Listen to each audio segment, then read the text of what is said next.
Assalamualaikum warahmatullahi wabarakatuh. Salam sejahtera untuk kita semua. Semoga kita semua selalu dalam lindungan Allah Subhanahu wa taala.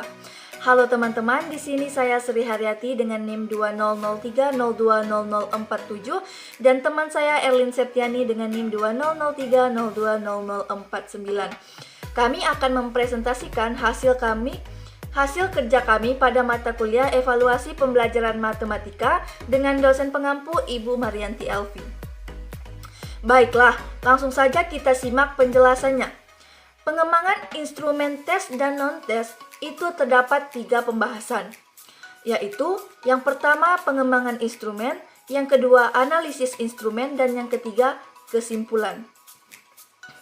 Yang pertama, pengembangan instrumen. Di sini terdapat 3 pokok pembahasan, yaitu teori pengembangan instrumen. Nah, pengembangan instrumen merupakan suatu penentu sampai seberapa jauh sesuatu berharga atau bernilai.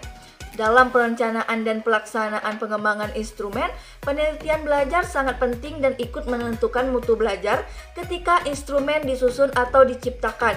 Misalnya, sebuah daftar observasi, suatu pedoman interview, dan suatu naskah. Bisa berupa pilihan ganda atau esai maupun isian singkat. Yang kedua, itu ada instrumen tes. Instrumen tes mempunyai peranan yang sangat penting karena dengan adanya instrumen, mutu suatu penelitian dapat diketahui. Jika instrumen yang dibuat memiliki kriteria yang baik, maka penelitiannya juga baik. Instrumen berfungsi mengungkapkan suatu fakta menjadi suatu data. Dan yang ketiga yaitu instrumen non-tes. Instrumen non-tes adalah cara penilaian hasil belajar peserta didik yang dilakukan tanpa menguji peserta didik, tetapi dengan melakukan pengamatan.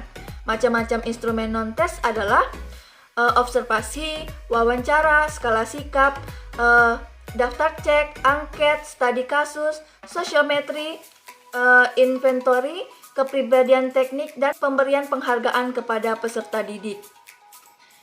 Selanjutnya pembahasan yang kedua yaitu analisis instrumen. Di sini yang akan kami jelaskan tentang validasi logis.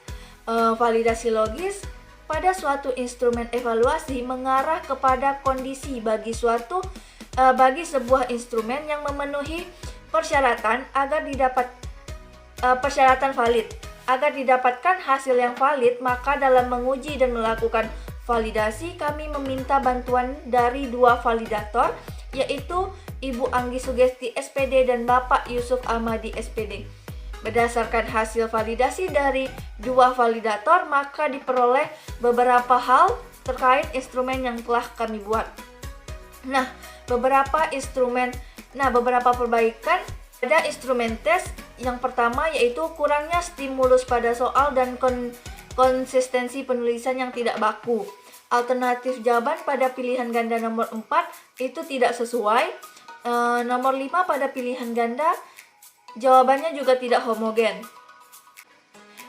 Nomor 8 uraian dan nomor 10 pilihan ganda itu soal kami kurang lengkap. Pada instrumen non-tes juga terdapat beberapa perbaikan. Yang pertama itu pada angket. Pada angket, perhatikan penulisan dan kalimat yang digunakan serta indikator ditulis di dalam tabel. Dan pada wawancara, indikator kami belum spesifik. Hindari penulisan kata singkat. Kata asing itu seharusnya dicetak miring. Dan juga mendapatkan saran dari validator untuk membuat 2 pertanyaan untuk setiap indikator, dan pertanyaan harus mengandung 5W 1H. Baiklah, di sini selanjutnya akan dibahas uji coba instrumen. Untuk uji coba instrumen di sini kami menggunakan 20 siswa SMP atau MTS dari berbagai sekolah sebagai tes T. Siswa yang digunakan itu semuanya siswa kelas 9. Tetapi pada saat ingin melakukan uji coba instrumen, kami mengalami kendala di mana pada saat instrumen tes kami sudah siap untuk diuji cobakan, itu siswa kelas 9 sudah pada diliburkan karena sudah ujian akhir. Jadi di sini kami dalam melakukan uji coba instrumen itu melalui metode pendekatan seperti apakah mempunyai kenalan di kelas 9 atau kami meminta bantuan teman yang mempunyai kenalan di kelas 9 agar bisa kami melakukan uji coba instrumen. Di sini juga kami melampirkan sampel kisi-kisi soal. Soal kami untuk jenjang sekolah SMP atau MTS, mata pelajaran matematika untuk kelas 9. Pokok bahasanya di sini relasi dan fungsi, juga fungsi linear. Dapat dilihat pada tabel kisi-kisi soal ini, di sini ada kompetensi dasar materi, indikator soal, level konektif, bentuk soal uraian atau pilihan ganda, butir soal, dan nomor soal. Dan untuk selengkapnya itu akan kami lampirkan di dalam laporan yang kami buat. Baiklah, untuk selanjutnya penjelasannya itu akan dijelaskan oleh teman saya Erlin Septiani. Assalamualaikum warahmatullahi wabarakatuh. Perkenalkan, nama saya Erlin Septiani dengan NIM 2003020049. Di sini saya akan meneruskan penjelasan dari rekan saya Sri Haryati. Pembahasan selanjutnya yaitu analisis kualitas instrumen. Yang pertama, uji validitas pilihan ganda. Dari 10 soal yang telah kami buat dan kami hitung menggunakan Microsoft Excel dari jawaban yang telah diberikan oleh para siswa sebanyak 20 siswa, maka didapatkan 4 soal yang tidak valid. Kriteria yang kami ambil agar menjadi valid dan tidak itu apabila RP-BIS-nya di atas 0,5 maka soal tersebut dikatakan valid, dan apabila RP-BIS-nya itu berada di bawah 0,5 maka soal tersebut dikatakan tidak valid. Baiklah, selanjutnya yang kami lakukan yaitu uji validitas soal uraian. Dari 10 soal uraian yang telah kami buat, kami mendapatkan 3 soal yang tidak valid dengan kriteria yang sama, tetapi menggunakan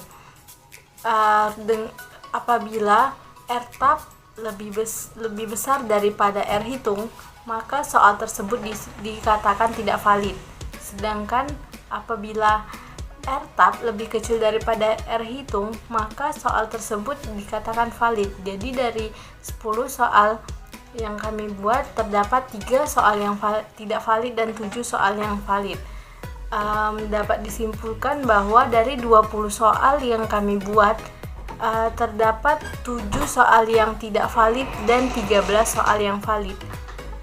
Jadi bisa dikatakan secara sebagian besar soal yang telah kami buat sudah valid. Selanjutnya, uji reliabilitas pilihan ganda. Kami menggunakan Microsoft Excel juga, jadi ada beberapa poin yang dihitung agar bisa menggunakan rumus KR20-nya.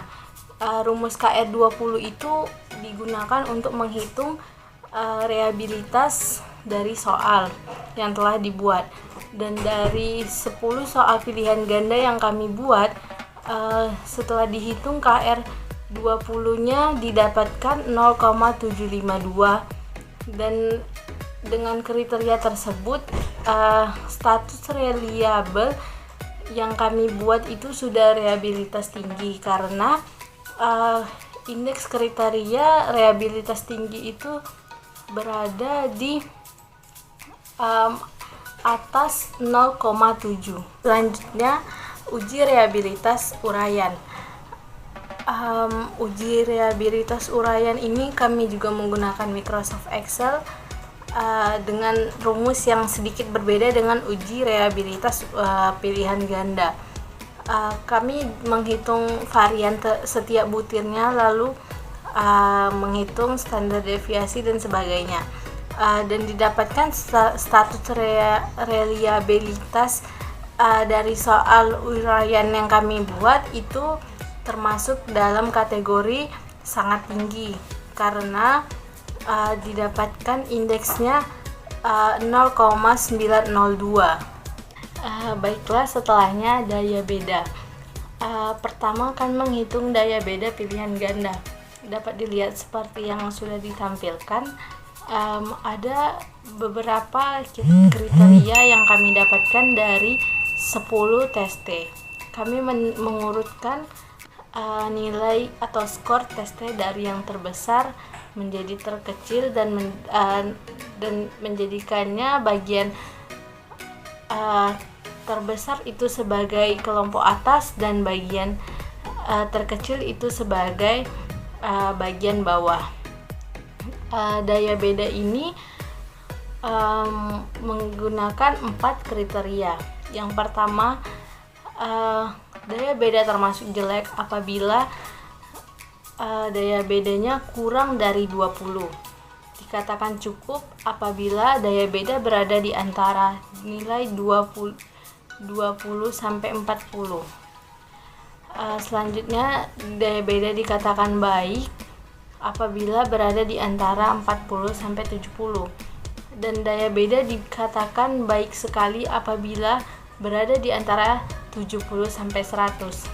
Selanjutnya, daya beda pada soal uraian. Dari 10 soal uraian yang dikerjakan oleh 20 tes yang berbeda, kami mendapatkan daya pembeda pun yang berbeda-beda. Dan dapat disimpulkan dengan kriteria 3 tes dengan kriteria jelek, 3 tes dengan kriteria cukup, 2 tes dengan kriteria baik, dan 2 tes dengan kriteria baik sekali. Baiklah, dari 20 tes yang telah kami hitung, daya bedanya didapatkan 2 tes dengan daya beda jelek, 2 tes dengan daya beda cukup, dan 5 tes dengan daya beda baik, dan dengan 1 tes mempunyai daya beda baik sekali. Baiklah, selanjutnya kami menghitung indeks kesukaran. Dari jumlah siswa atau jumlah tes 20 orang, kami menghitung berapa benarnya setiap soal yang dikerjakan dan didapatkan skor-skornya, kemudian dimasukkan pada kolom benar dan dihitung indeks kesukarannya. Selanjutnya kriterianya dilakukan dengan memperhatikan indeks kriterianya, yaitu indeks kesukaran dikatakan mudah apabila lebih dari 0,7. Indeks kesukaran sedang dikatakan apabila berada di antara 0,30 sampai 0,70, dan dikatakan sukar apabila indeks kesukarannya kurang dari 0,30. Dan kami dapat menyimpulkan bahwa dari 10 soal yang telah kami buat, 2 soal termasuk ke kriteria mudah, 7 soal masuk ke dalam kriteria sedang, dan 1 soal termasuk ke dalam kriteria sukar. Selanjutnya kami menghitung indeks kesukaran soal uraian.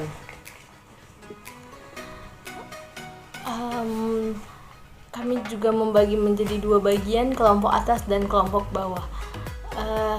Dengan skor tertinggi pada 1 butir soal yaitu 53. Kemudian kami menghitung indeks kesukarannya dan didapatkan kriteria sebagai berikut.